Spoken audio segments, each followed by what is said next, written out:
ontem, não foi antes, perdemos tempo, falei de uma troca de correspondência entre o Warburg e um teórico alemão chamado André Joyce. Alemão não, desculpa, holandês, que ele conheceu em Florença e com o qual, enfim, ficou uma correspondência, tornou-se amigo e ficou uma correspondência interessante. E numa dessas cartas de 1900, 23 de dezembro de 1900, ele conta ao André Joyce como descobriu, portanto, reparem, em 1900, ou seja, no início, no fundo, da investigação, claro, ele conta como descobriu, e conta de uma maneira muito, digamos, deliciosa, como descobriu a ninfa. Diz assim, e desculpem a minha hesitação, porque eu estou a ler a carta da tradução italiana, estou a traduzir simultaneamente. Às tantas dizem, o que é que sucedeu? Cherchez la femme, meu caro. Portanto, cherchez la femme, meu caro. Trata-se de uma senhora que faz comigo um jogo cruel, que joga comigo um jogo cruel. Eu iniciei um flirt intelectual e tornei-me vítima dele. Acabei por ficar vítima dele. Portanto, persigo, ou antes, é ele a perseguir-me? Não sei. Já não o sei. Mas deixe-me contar-lhe por ordem, com alguma ordem, este calvário. Conheci a senhora durante uma visita dominical, visita de domingo a uma igreja. E provavelmente ser-te-á mais claro daquilo que estou a falar. E provavelmente ser-te-á mais, entenderás melhor aquilo que te estou a falar. Portanto, ela habita, essa senhora habita, no coro da Santa Maria Novella, na parede oriental da segunda fila, a contar de baixo, no fresco à direita do espectador. Portanto, na igreja de Santa Maria Novella. E depois, enfim, faz uma descrição desse fresco, onde ela surge, e mais à frente continua. Portanto, o fresco, sabemos, Jorge, ele aqui não diz, mas mais à frente faz, é um fresco do Ghirlandaio, suponho. Depois, mais à frente. Pode acontecer, pode dar-se que eu represente esta figura mais poética do que aquilo que verdadeiramente ela é. Mas como um amante, mas qual o amante que não faz isto? Representar a figura de maneira mais poética do que ela é. O certo é que, quando a vi pela primeira vez, tive a estranha sensação que nos invade, por vezes, quando olhamos o topo de uma paisagem da montanha, quando lemos os versos de um grande poeta, ou quando estamos apaixonados. Em suma, perguntei-me, mas onde é que eu já a vi? Onde é que eu a vi alguma vez? Tive a sensação que desde o início nos ligava, eu e à senhora, um conhecimento precedente, que existia qualquer coisa de místico, e não rias, quase como se reconhecesse de repente um caro amigo, um amigo caro, um amigo querido, um lugar a que eu tinha estado ligado numa existência precedente. Se não temesse ir demasiado longe, se não temesse ir demasiado longe da minha amiga, dir-te-ia que um fiel deveria imaginar o céu no qual se encontram as almas de todos aqueles que amou e admirado precisamente graças a este ideal processo de reconhecimento. Dito isto, posso apenas dizer que me apaixonei perdidamente e nos dias seguintes à minha visita, ruminando, refletindo, falando comigo próprio, via continuamente. Portanto, continuava a vê-la. Sempre diferente e sempre em lugares disformes. Ou melhor, sempre lugares de formas diferentes. E, de repente, surgiam outras situações nas quais eu já a tinha visto. Meu caro amigo, no fundo, o que é que existe de mal aqui? E namoramos, apaixonamos uma única vez na vida, e quando pensamos de estar apaixonados mais vezes, vemos na realidade só outras faces do mesmo prisma. Mudamos os objetos, mas a paixão permanece única, portanto permanece una e em si única. Assim, em seguida, dei-me conta de que em tantos aspectos da arte que sempre amei, houve sempre qualquer coisa da minha ninfa.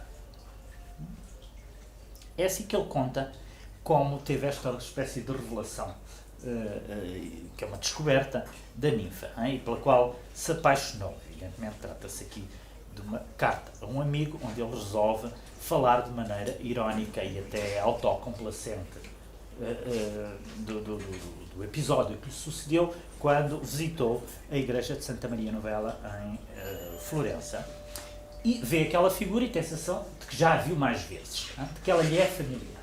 E começa a perguntar-se, mas onde é que eu já a vi? E aí começa a percorrer lugares, através da memória, onde a figura lhe aparece de uma maneira, digamos, de maneira diferente, mas no fundo a mesma figura. Bom, isto é apenas uma mera curiosidade, esta carta, porque a seguir vamos voltar, enfim, um assunto que vamos continuar um pouco a discussão de ontem, que foi aliás animada, sobretudo no final, foi bastante animada, e eu gostaria de ler, aliás, ontem tinha prometido isso, a parte final do Ritual da Serpente, que é, digamos assim, o excerto do Warburg que mais origem deu a uma discussão sobre a sua relação com a modernidade. Que, no fundo, estava na base da conversa que nós tivemos aqui ontem. Portanto, se estão lembrados, esta conferência do Ritual da Serpente é aquela que ele faz precisamente no momento em que sai de Kreuzlingen, do hospital psiquiátrico, da clínica psiquiátrica. Portanto, no final, depois de ele fazer uma descrição do Ritual da Serpente e de retirar aí as devidas conclusões, ele junta esta fotografia que ele próprio tirou em Washington e fala nestes termos. E aqui também a minha leitura será hesitante, porque vou traduzir ao mesmo tempo.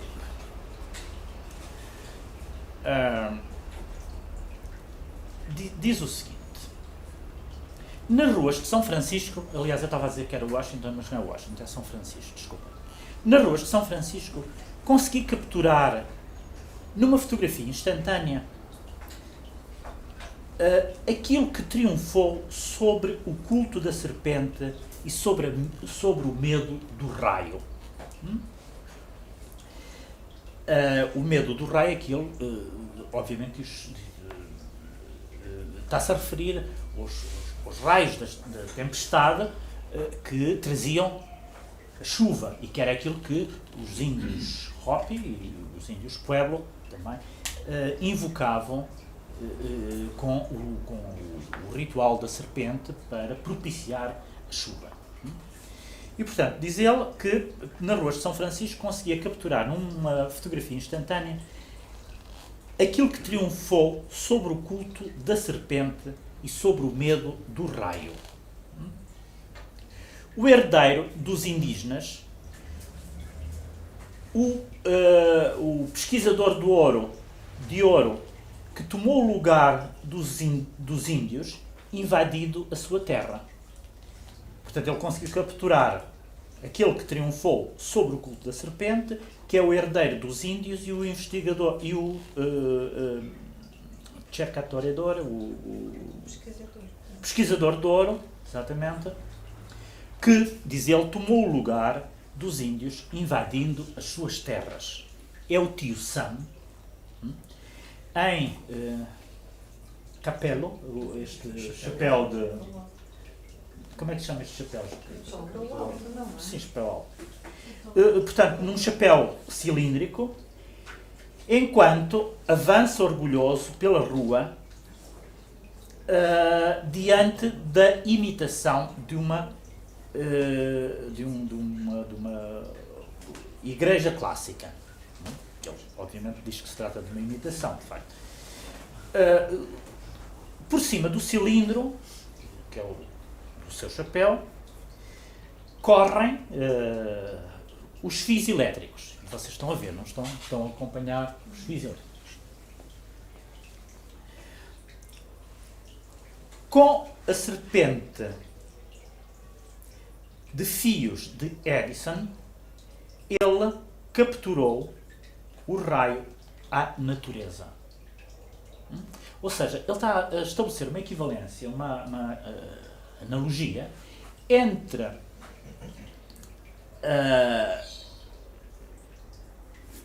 serpente, que era o objeto do culto dos índios, e estes fios elétricos correm pela rua de São Francisco, por cima precisamente da figura do tio Sam de chapéu cilíndrico. E portanto e então ele diz que o tio Sam, com a serpente do Edison, já não com a serpente, mas com a invenção, com a eletricidade, que é uma invenção do Edison, capturou o fulmine, o raio, à natureza.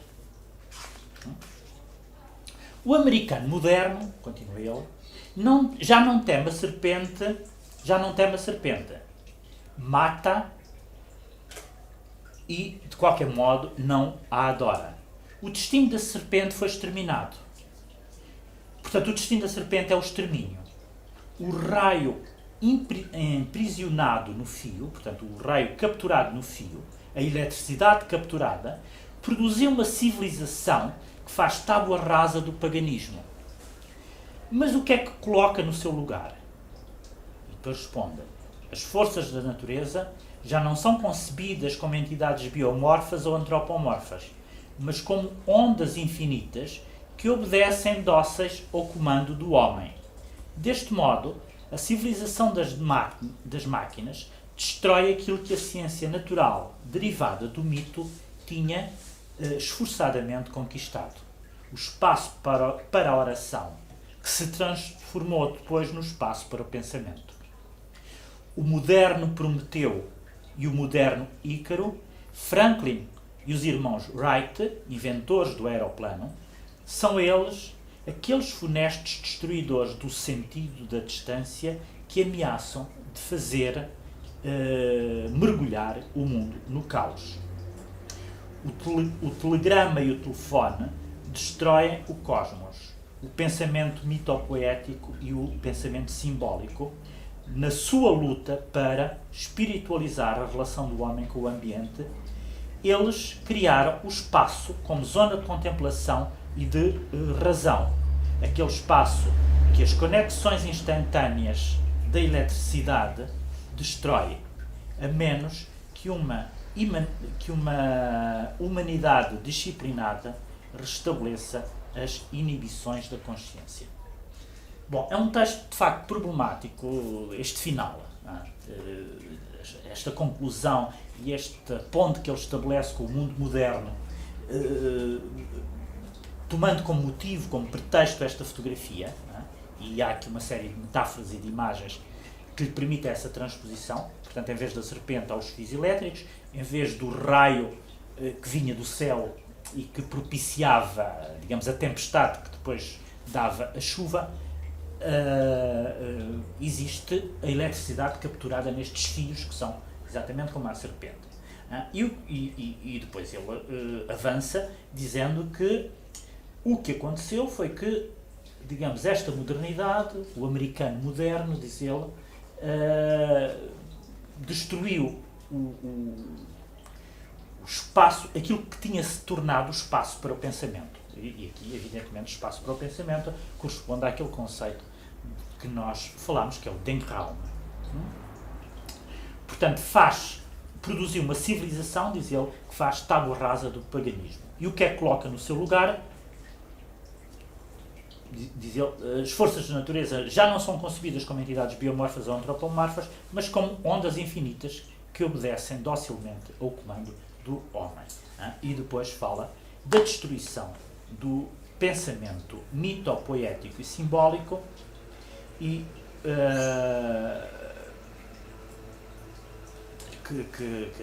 da criação, portanto, da destruição do espaço de contemplação e da razão.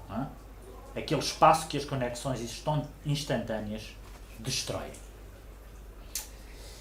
Bom, evidentemente este texto, ou melhor, esta parte deste texto, tornou-se objeto de muitos comentários e, sobretudo, de uma especulação sobre se, afinal, o Warburg era um antimoderno, alguém mesmo à beira de uma atitude quase reacionária em relação ao progresso técnico, ou o que é que isto significava exatamente, e, sobretudo, tendo em conta que este texto, digamos, este excerto aparece naquele contexto em que ele faz a descrição do ritual da serpente.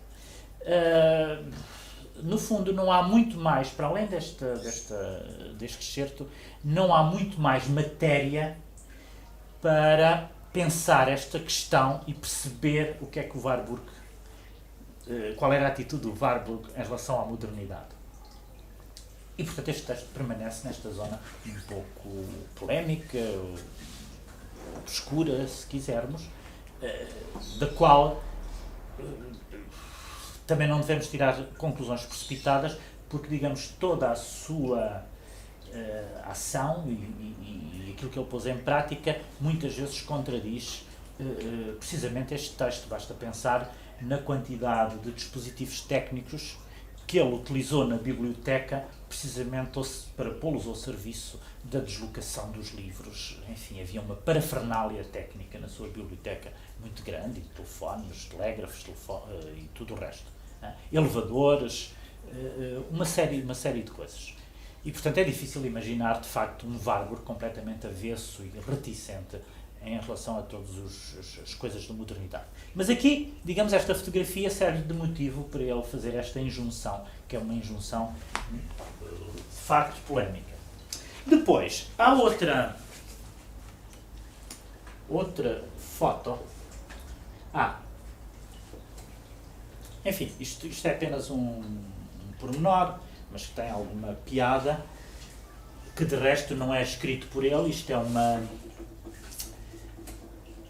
esta frase foi escrita pelo seu filho, Max Adolf Warburg, em 1927, mas é uma citação. Era uma espécie de divisa do Warburg.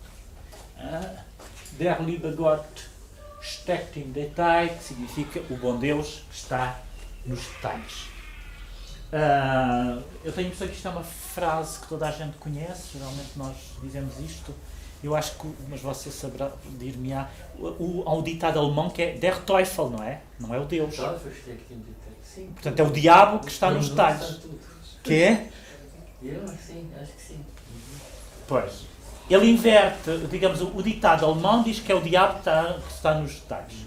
E ele inverte o ditado e diz que é o bom Deus, o Deus que está nos detalhes.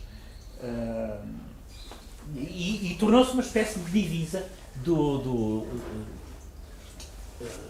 Warburg, e, digamos, corresponde a uma espécie de quase metodologia esta da atenção aos detalhes, que é digamos, uma metodologia muito própria também desta constelação de autores que nós temos vindo a falar. Tanto o Adorno como o Walter Benjamin também são obcecados pelo detalhe e, enfim, estou-me a lembrar, por exemplo, de um texto do Adorno, um texto de evocação que o Adorno escreveu sobre, depois já do Walter Benjamin ter morrido, onde fala da atenção micrológica, ou a atenção micrológica do trabalho benjaminiano. Né? A atenção é às coisas mais pequeninas. E o próprio Adorno também, ele próprio, tem uma atenção enorme a essas coisas pequeninas. Basta pensar naquele livro que se chama Minima Moralia, para perceber a atenção que ele dava às coisas mínimas, não é? E portanto isto faz parte de uma metodologia que atravessa uma série de autores aqui um pouco da mesma época. E depois, a seguir, há uma outra face, Der Duce ist nicht aus e-mail. E-mail significa esmalte, não é? Esmalte. Pois, não é o e-mail, não é? Não é o e-mail. Portanto, o Duce não está no esmalte. Bom. E depois por baixo há um selo. Há o Ex Libris de Franz Boll. Franz Boll, aquele um estudioso, antropólogo, linguista, etc. Este é o Ex Libris dele, Per Monstra ad Spheram, que depois se torna o título de uma exposição que o Warburg faz em Londres. Se chama precisamente assim. E que é, no fundo isto é, no fundo e à superfície, uma transformação de uma célebre frase latina que diz per aspera ad astra. Não é? Eu tinha escrito aqui, mas posso confirmar. Sim, exatamente. A frase latina é per aspera ad astra, que significa através das estradas rochosas, per aspera, duras, rochosas, chega-se ao céu. Per monstra ad spheram significa através dos monstros chega-se à ordem esférica, à ordem aqui a esfera diz respeito à ordem cosmológica. Estão a ver? Chega-se ao cosmos. Chega-se ao cosmos. Através dos monstros. E reparem que e no fundo tem muito a ver, evidentemente, vocês já percebem o que é que isto significa, dito pelo Warburg, mas esta frase tem outras ressonâncias também, aquela célebre gravura do Goya, que se chama O Monstro da Razão. Como é que é? A razão engendra o sonho da razão engendra monstros. Dos monstros. Digamos, são frases que situam todas elas no mesmo paradigma. São inteligíveis umas em função das outras. Isto é outra. Não dá para ver melhor. Peço imensa desculpa, não consigo, mas eu farei a descrição para vocês mais ou menos vislumbrarem. Isto trata-se de uma das imagens, um dos recortes que ele colocou no painel 79, ou seja, o último dos seus painéis, do Bilder Atlas Mnemosyne. E portanto eu aqui apresento-a isolada porque tentámos aumentá-la, ampliá-la, e portanto não aparece o Atlas todo, não aparece a página toda, todo o painel, aparece só este recorte. Isto é um recorte de um jornal de Hamburgo, precisamente de 1900 e acho que é de 27, mas não tenho a certeza, mas posso ver aqui nas minhas notas. Pois, 27. Bom, e é o painel 79. Bom, mas antes de passarmos à apresentação deste recorte e as razões pelas quais o Warburg se deteve nele, lembram-se que ontem nós falámos da questão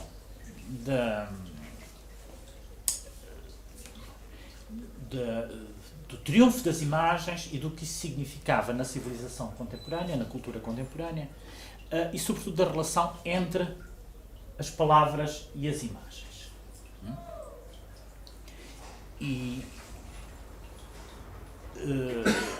Sobretudo, às tantas eu chamei à coação dois autores que sobre essa questão dialogam, de certa maneira, um com o outro, que é o Blanchot e o Lyotard. O Lyotard, que em 72, no livro Discours Figure,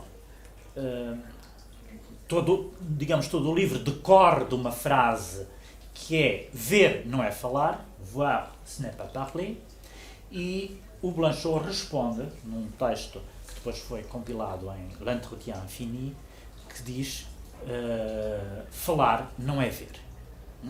E nesse texto o Blanchot mostra como existe um privilégio da visão. Portanto, a tese dele é que existe um privilégio da visão no pensamento ocidental que faz com que, digamos, aquilo que nós entendemos por logos ou razão diga sempre respeito às coisas visíveis, a uma fenomenologia das aparências, digamos assim. Diga respeito às coisas visíveis. E, portanto, digamos, o telos da visão é aquilo que determina o logos. O fim visual é aquilo que determina o próprio logos e, portanto, a metafísica, o pensamento, essas coisas todas. Portanto, ele está interessado em mostrar como, enfim, mesmo quando nós traduzimos, mesmo quando falamos, portanto, mesmo se colocarmos a palavra no seu lugar, essa palavra decorre de um modelo que seria o modelo da visão, uma espécie de episteme icónico, daquilo que tem a ver com o pensamento do ícone, daquilo que se apresenta como figura, como imagem.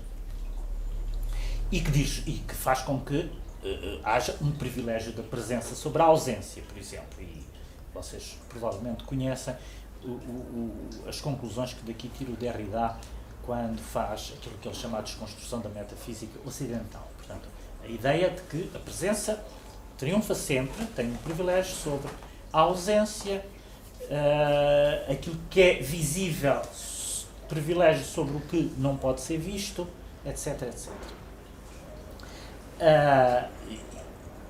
Portanto, o modelo da visão seria o próprio modelo do logos ocidental. Aqui neste caso, de tal modo, é assim, e talvez seja importante fazer esta referência, nos anos 70 houve um conjunto de textos, de reflexões filosóficas, de teorias, que levaram a que se falasse de um linguistic turn. Toda a gente provavelmente já ouviu falar no linguistic turn, a viragem linguística. Não é? De tal modo que, por exemplo, a filosofia se tornou quase uma análise da linguagem. Evidentemente há aqui para trás nomes importantes, como por exemplo o Wittgenstein, ou se calhar em primeiro lugar o Wittgenstein, na questão do linguistic turn, mas é muito importante esse movimento da viragem linguística. Já nos anos 80, há um autor americano muito importante que deu origem àquilo que ficou chamado como os Visual Studies, os estudos visuais, que é um autor chamado Mitchell, não sei se vocês conhecem, W.G. Mitchell, deixem-me ver quais são ele assina com uma série de iniciais, desculpem lá, exatamente, W.J.T. Mitchell. Escreveu em 1992, é um professor da Universidade de Chicago e de facto para estas coisas da cultura visual é muito importante, que escreveu um livro que se chamava, em resposta ao Linguistic Turn, ele escreveu um livro que se chamava The Pictorial Turn, a viragem pictural ou imagética também, se quisermos. Ora, esta ideia do Mitchell prolonga de certa maneira, a teoria dele ele prolongava um pouco as reflexões, de uma outra maneira, evidentemente, as reflexões do Blanchot sobre esta subordinação do pensamento à visualidade, não é? A subordinação do pensamento abstrato ao visual. A ideia de que as coisas, de que o pensamento articulado diz respeito sempre a coisas visuais, visíveis. E que, portanto, no fundo, a palavra acaba por ser entendida como algo que depende do ver. Né? O ver é aquilo que faz, que corresponde ao próprio telos do pensamento. Há uma frase, e era esta ligação que eu queria fazer, uma frase do Warburg que não esclarece grande coisa, mas de qualquer das maneiras tematiza a relação entre a palavra e a imagem. Porque, evidentemente, ele coloca como... Nós somos obrigados a colocar como problema, quando lemos o Warburg, que é o lugar que ele concede às palavras e aos textos no meio de tudo isto. Porque é que ele privilegia a imagem e como é que ele entende as palavras em relação às imagens. Porque é que as imagens têm este poder de carregarem consigo uma memória histórica e as palavras, aparentemente, são destituídas desse poder, ou pelo menos ele não faz referência a elas como detendo esse poder. Porque é que ele dá só exemplos da pintura e não dá exemplos da literatura? Bom, nós não sabemos muito bem o que é que ele faria se tivesse tido tempo, portanto não podemos entrar nessa especulação e não podemos dizer que ele era indiferente à literatura e aos textos literários. Um homem do seu tempo, obviamente, não poderia ser indiferente a isso, mas há uma espécie também aqui de divisa que ele vai adotar, que é das Wort zum Bild. Ou seja, e eu tenho a impressão que aqui das Wort zum Bild há aqui está subentendido, você dir-me-á, bringen, não? Trazer a palavra, levar a palavra à imagem. Não seria? Ou seja, isto tem sentido? Faz sentido. Se é só assim, sem contexto, sem mais, das Wort zum Bild é a palavra em relação à imagem. Em relação à imagem. A palavra até sobre a imagem. Pois, mas eu tenho a impressão que o que está aqui implícito é o bringen, que é a ideia de levar a palavra à imagem. E o que é curioso é que, noutros momentos dos seus textos, nós encontramos esta divisa invertida. Já não é das Wort zum Bild, mas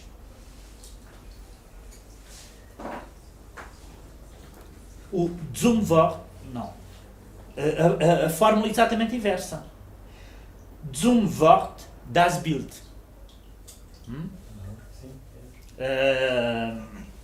Portanto, esta fórmula está também atestada nos teus apontamentos, ou seja, já não se trata de levar a palavra à imagem, mas de levar a imagem à palavra. O que é,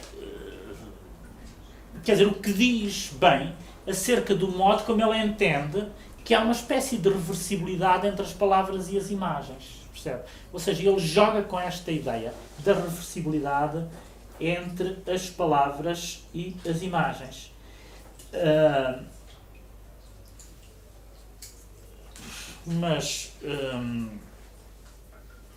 Desculpem lá, eu estava aqui à procura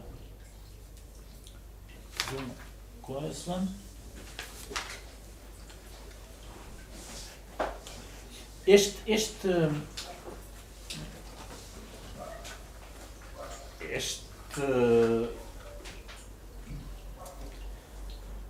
zum Wort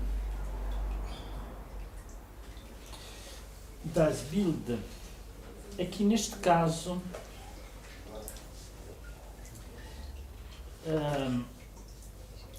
quer dizer, há uma ambiguidade fundamental que eu tenho a impressão que ele procura manter, que é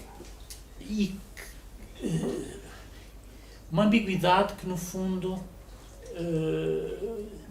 não nos permite concluir acerca do privilégio da imagem. Estão a ver? O que ele, no fundo, quer dizer com isto, das Wort, zum Bild, e a fórmula reversível desta, é de que, simultaneamente, a palavra pode ser um suplemento da imagem, mas, ao mesmo tempo, a imagem, quer dizer, não se trata de traduzir as imagens em palavras, mas de ver na imagem aquilo que ela tem de irredutível em relação às palavras. Não sei se me estou a fazer entender. Ou seja, esta divisa, no fundo, aponta para essa irredutibilidade da imagem em relação às palavras, mas, ao mesmo tempo, colocando no horizonte ainda uma referência à palavra, porque, digamos, é o único modo, através da palavra, isso seria o único modo de nós concebermos e de podermos falar das imagens. Mas eu por acaso tinha tentado decifrar esta coisa. Eu tinha aqui uma nota que eu agora não encontro, em que eu formulava as coisas de outra maneira, que eu não me lembro, e que me parecia mais... Mas eu depois, se encontrar, logo falamos nisso. Seja como for, passemos agora para aqui, para esta colagem de imagens, onde vamos encontrar o seguinte. Aqui, à esquerda, temos um jogador de golfe. Estão a ver? Lá em cima. Um jogador de golfe. Aqui temos um grupo de jogadores, membros de um clube de golfe. E quer dizer, nós sabemos do que é que se trata essas imagens porque ele próprio os descreve desta maneira.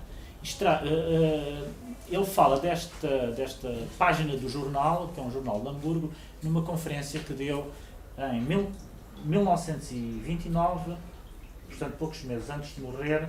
Acho que foi a última conferência que ele deu, para numa sessão solene em que havia uma série de doutoramentos na Universidade de Hamburgo, e ele tinha diante de si uma plateia de alunos.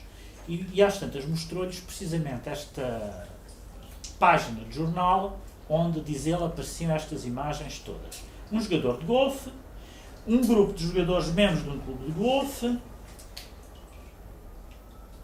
a vencedora de uma partida de golfe, portanto há aqui uma série de coisas ligadas ao golfe, que deve ser se é que se percebe, deve ser isto, aqui à esquerda, uma comissão francesa para o estudo de um porto,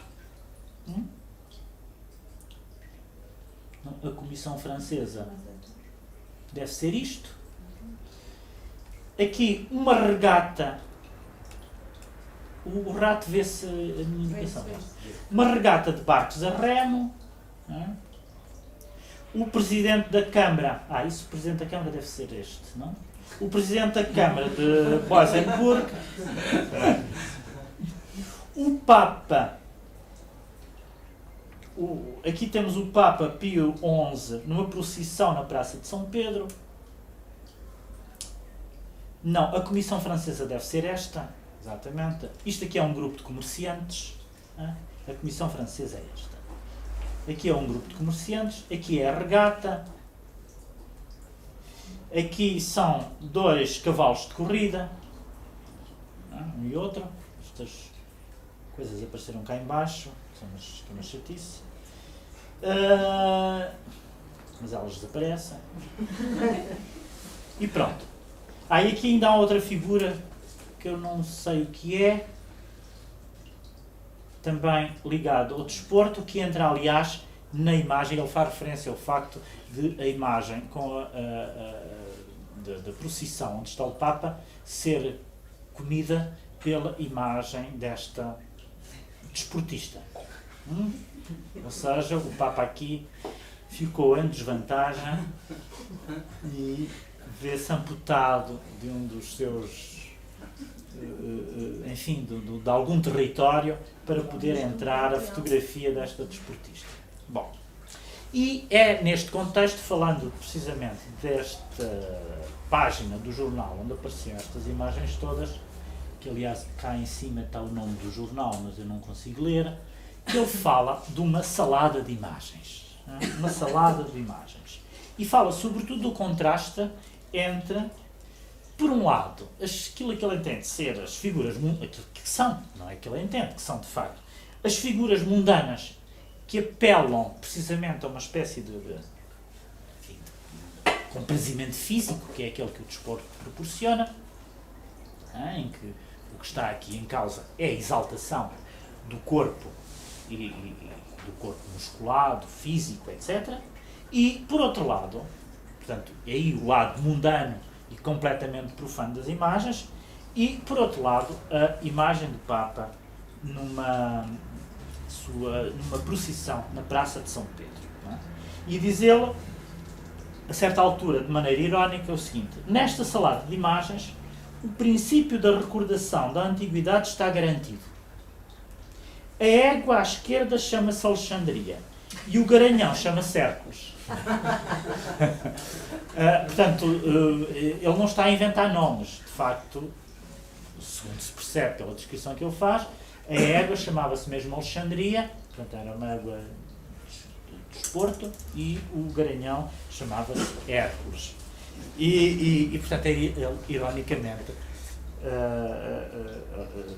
diz que afinal o princípio da recordação da memória da antiguidade não estava esquecido nestas imagens, era garantido precisamente pelos nomes e sobretudo por nomes que garantiam essa oposição a que ele se refere noutros momentos, quando ele diz que é preciso salvar Alexandria, que é preciso salvar Atenas de Alexandria, no fundo diz a mesma coisa, ou aponta para a mesma polaridade, que esta polaridade aqui entre o garanhão e a égua, ela que se chama Alexandria e ele que se chama Hércules. Entre um herói grego e uma figura da cultura oriental. Bom, e depois, mais a seguir, ainda neste registro irónico, no registro irónico, desculpem lá, é preciso que eu desculpem. Exatamente. Mas aqui já.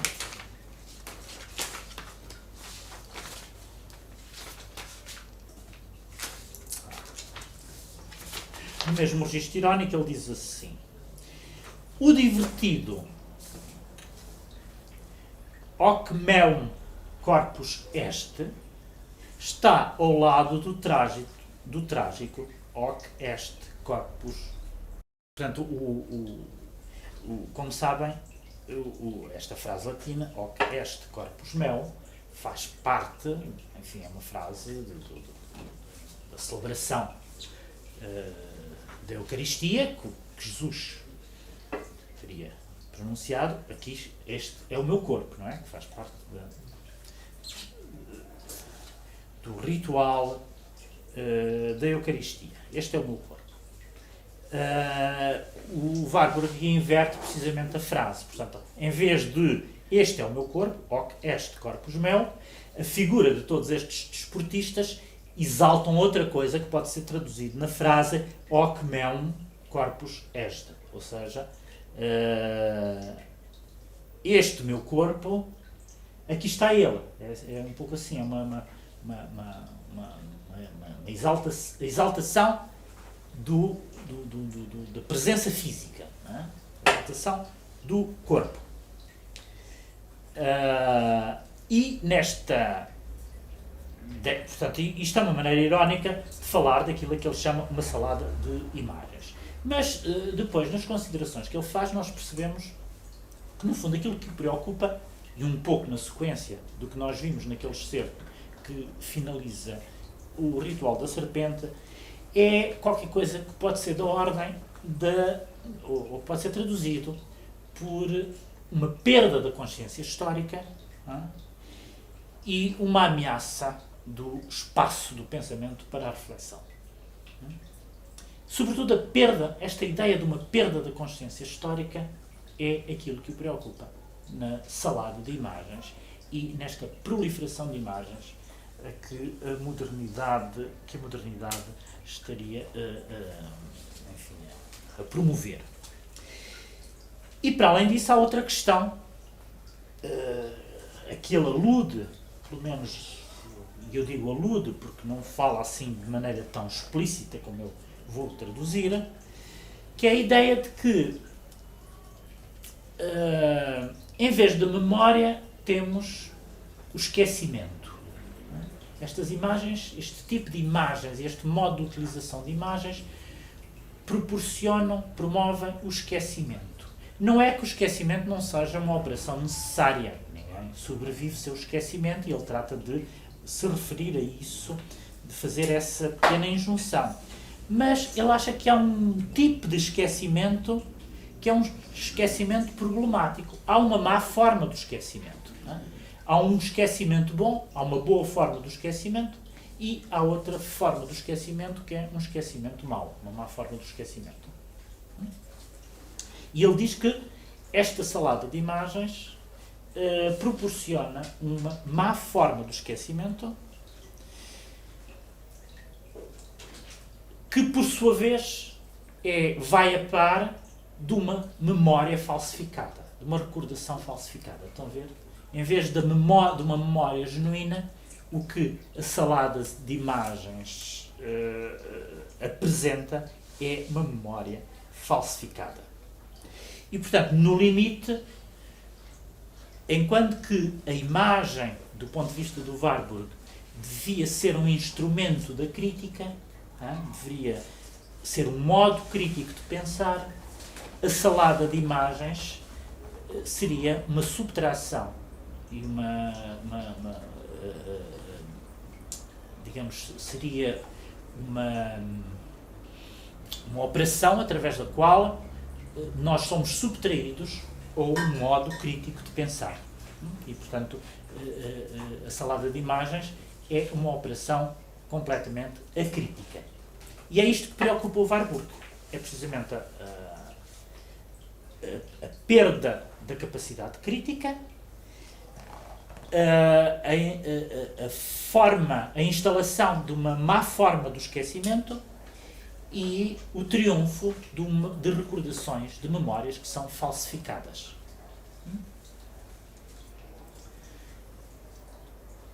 E isto responde, de certa maneira, enfim, ou pelo menos prolonga aquilo que nós ontem aqui estávamos um pouco a discutir, né, sobre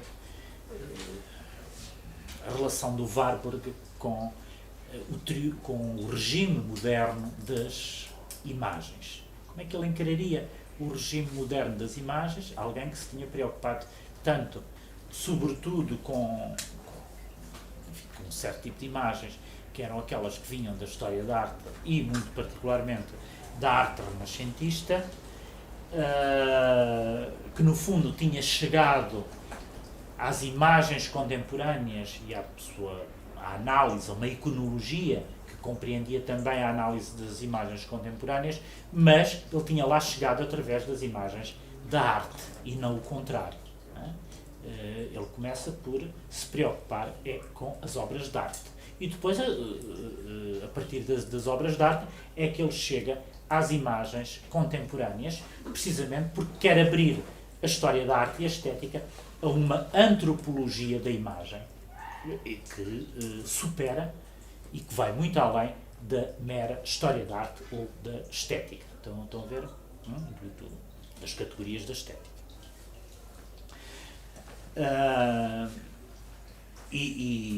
Enfim, digamos, no Atlas, que de resto significativamente é o último painel, é aquele que responde um pouco a estas questões da relação do Warburg com o regime moderno das imagens, e que nós podemos colocar um pouco a par, embora aqui ele diga outras coisas já não tão polémicas e sobretudo que não podem ser tão facilmente redutíveis a um discurso mais ou menos reacionário em relação à modernidade, mas que podemos pôr a par daquela parte final do ritual da serpente. Bom, e então nós percebemos, de qualquer das maneiras, estas imagens completamente profanas ao lado de uma imagem do Papa, que evidentemente é uma imagem profana, apesar de ser do Papa, não é? E não é isso que ele está a querer insinuar.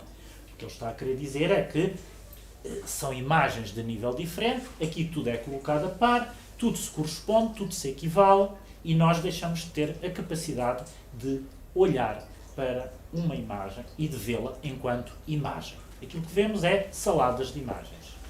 Ora, isto remete para uma questão, quando eu há bocado estava a falar de autores mais contemporâneos que colocaram a questão do problema da imagem, do regime contemporâneo das imagens e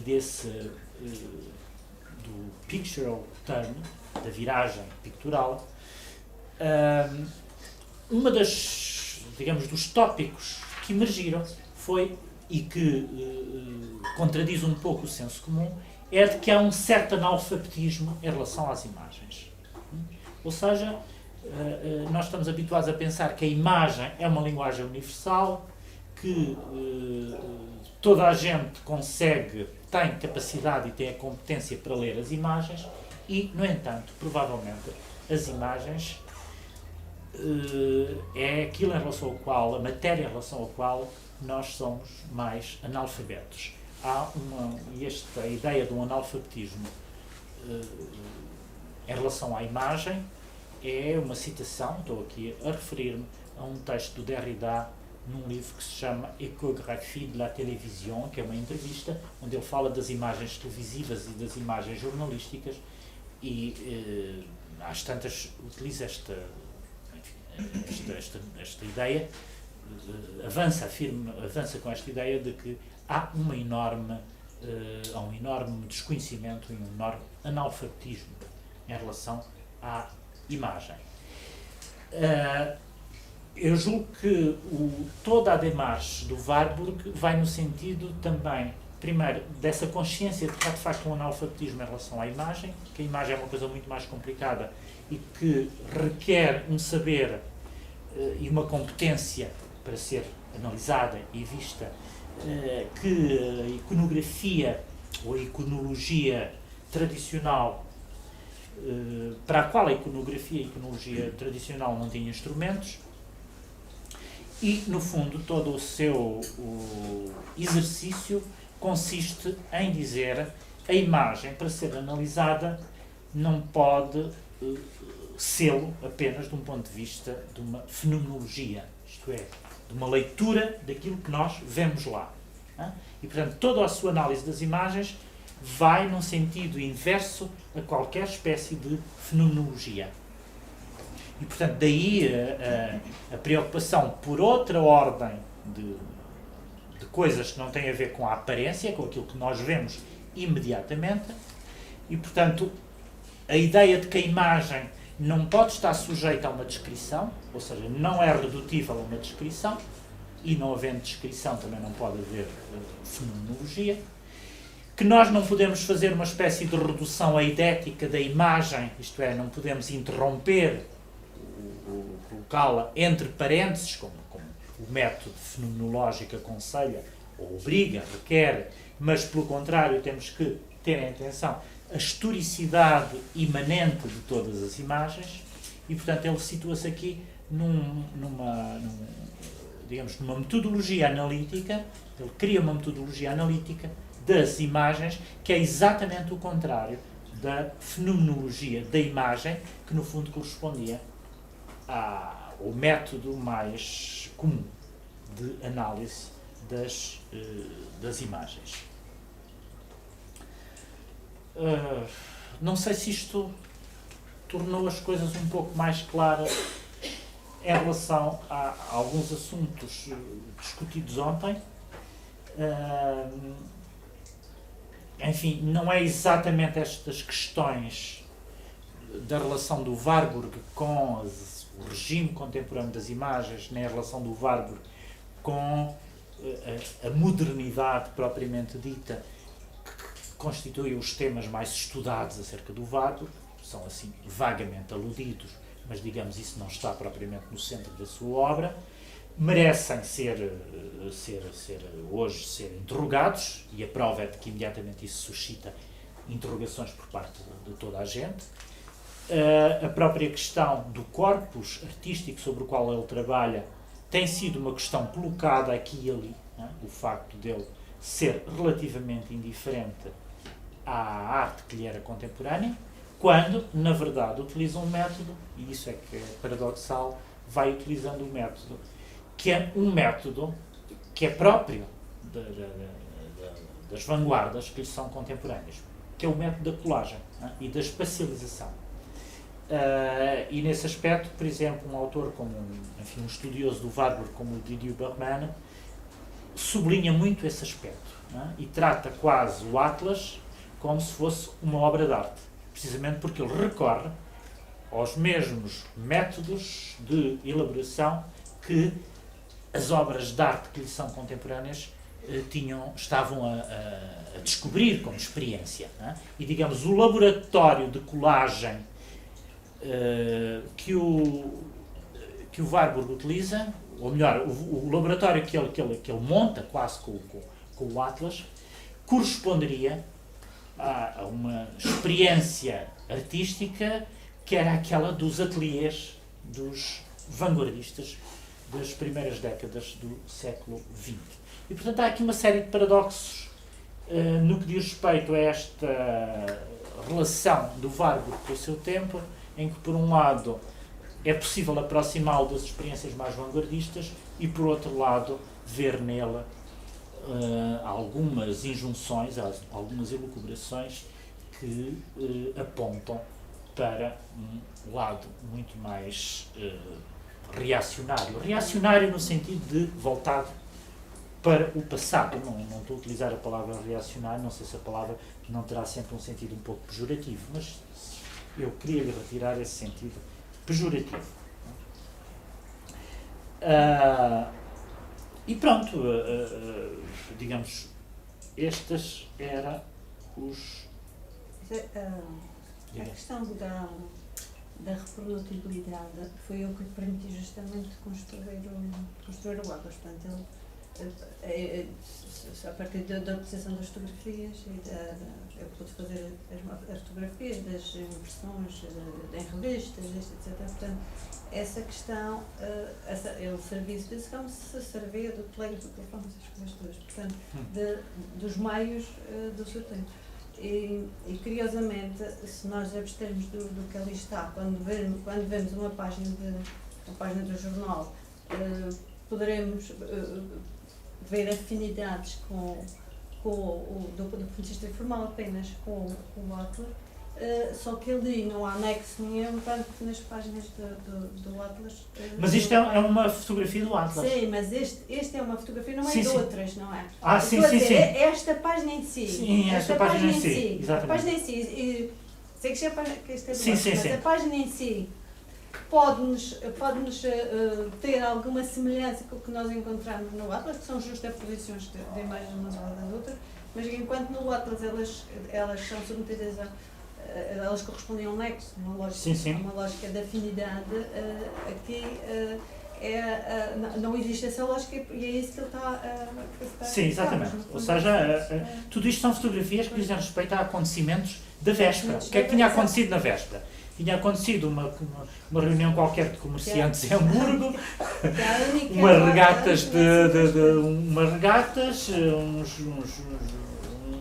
uns acontecimentos desportivos, e em Roma o Papa tinha feito uma procissão na Praça de São Pedro. E, portanto, o jornal reproduz isto tudo. E é isso que constitui aquilo que ele chama a sala de imagem. Agora, o nexo aqui, que você falou na afinidades entre as imagens do Atlas, o problema é que as afinidades das imagens do Atlas muitas vezes não são afinidades visíveis para um leigo. Ou seja, nós temos que nos colocar na lógica do pensamento do Warburg para perceber aquelas afinidades.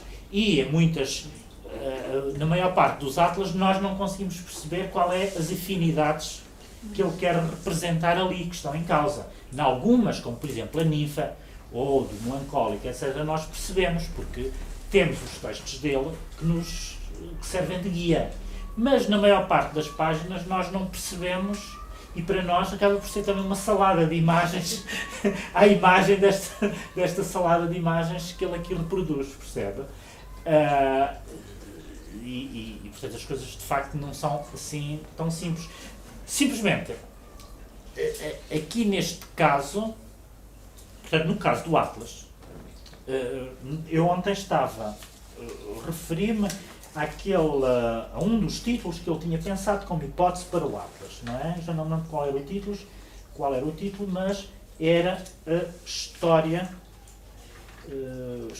da psicologia humana, ou uma coisa assim, por imagens. Por imagens. Não era exatamente isto, mas era qualquer coisa parecida. Teoria da função da memória humana por imagem? Sim, era isso. Exatamente. Nessa lista de 9 ou 10 títulos que ele aponta como hipótese para o Atlas, porque repara, de facto tratava-se de tudo isto estava em construção e ele estava a pensar que título é que lhe daria. Outro título interessante que ele encontra e que aparece lá é o Atlas com Crítica da Desrazão Pura. Desculpem lá, eu vou procurar aqui, suponho que não estou enganado. Exatamente, Crítica da Desrazão Pura, que obviamente é uma paráfrase do título do Kant, a Crítica da Razão Pura, e ele faria exatamente enfim, aqui a palavra desrazão, não sei se é exatamente Unvernunft. Como é que você traduziria? Desrazão. O oposto da razão. Falta de razão. Falta de razão. Pois. Da não razão ou da desrazão. Pura. Era outro título, isso é curioso, porque. E evidentemente, a que é que ele alude quando fala numa crítica da desrazão pura? Já percebemos que esta polaridade a que ele se refere sempre entre o logos e o pathos, que está presente em todos os momentos e que funciona quase como impulsionador não só das suas teorias, mas da sua própria metodologia reflexiva e de pensamento, esta polaridade coloca o Atlas, digamos, a meio caminho entre as duas coisas, ou seja, o Atlas seria um modo de reconduzir ao pathos, mas ao mesmo tempo de mostrar como é que o pathos é reconduzível ao logos. Não é? Mas portanto ele aponta também para o lado para o polo do pathos, e daí ser desrazão pura, mas uma crítica da desrazão pura.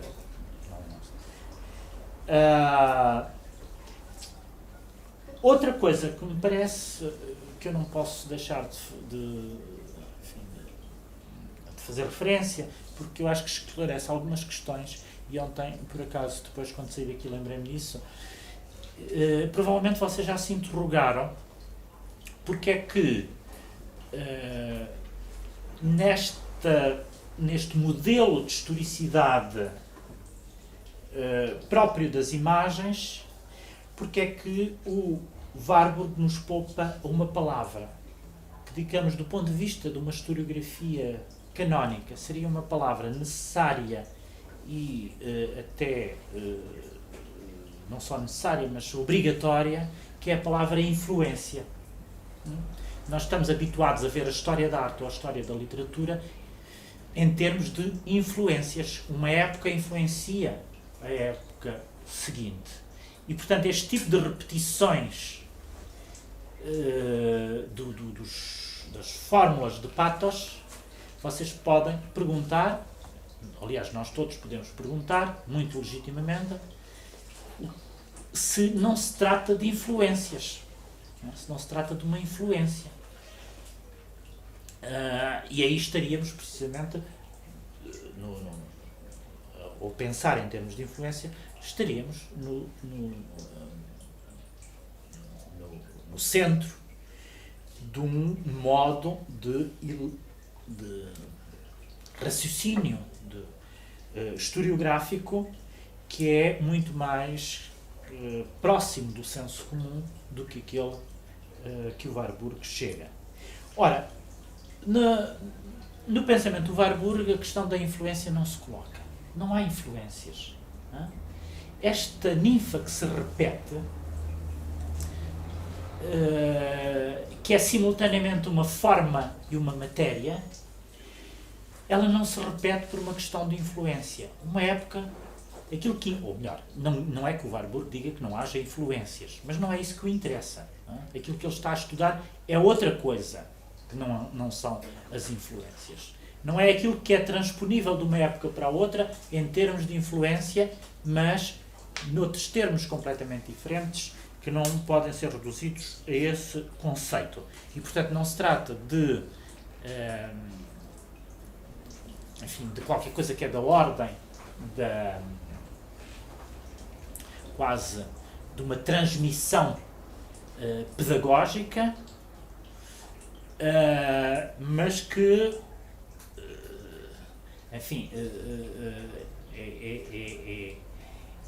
é da ordem de uma repetição que ao mesmo tempo é a repetição de uma singularidade e de uma originalidade. Percebem? Ou seja, a influência implica repetir qualquer coisa e no limite toda a influência seria uma prova de epigonismo, ou melhor, as influências quando em determinado grau, quando o grau de influência se torna superior a um determinado nível, nós dizemos que estamos perante um epígono, não é? Portanto, há aqui uma espécie de grau entre o epigonismo e a influência. A influência ainda é o grau aceitável, o epigonismo já é o grau inaceitável, onde as coisas se tornam mera repetição sem nada de original. No caso quer dizer, o Warburg não pensa nem em termos de epigonismo, nem em termos de influência, e mesmo que ele utilize a noção de fórmula, e a noção de fórmula remeteria precisamente para uma repetição, e portanto para qualquer coisa que era meramente epigonal, estereotipada, não é? Fórmula é um estereotipo, mas a fórmula de que fala o Warburg, Pathos-Formel, é uma fórmula que ao mesmo tempo tem sempre qualquer coisa do originário. Portanto, que tem sempre qualquer coisa de uma singularidade, sendo muito embora a repetição. Porquê? Porque, no fundo, aquilo que ele entende como ninfa, esta senhora por quem ele estava apaixonada, nas suas várias ocorrências, não se pode dizer, e é isso que o Warburg mostra, que uma seja a cópia e a outra seja o original. Aqui não há cópias nem originais. Não há uma que seja uma espécie de arquétipo e depois todas as outras são as manifestações fenoménicas desse arquétipo. E, portanto, nenhuma é cópia e nenhuma é original. Elas são, todas elas, repetição de uma fórmula, mas ao mesmo tempo uma repetição que tem sempre uma singularidade e qualquer coisa de originário. E porque é que ela tem essa singularidade e esse algo originário? Porque porque no contacto com uma determinada época histórica, essa fórmula altera-se, ou seja, polariza-se. Há aqui um conceito que é o de polarização, que é muito importante. Polariza-se. O que é que significa para o Warburg esta ideia de polarização? Significa, por exemplo, que, sei lá, enquanto que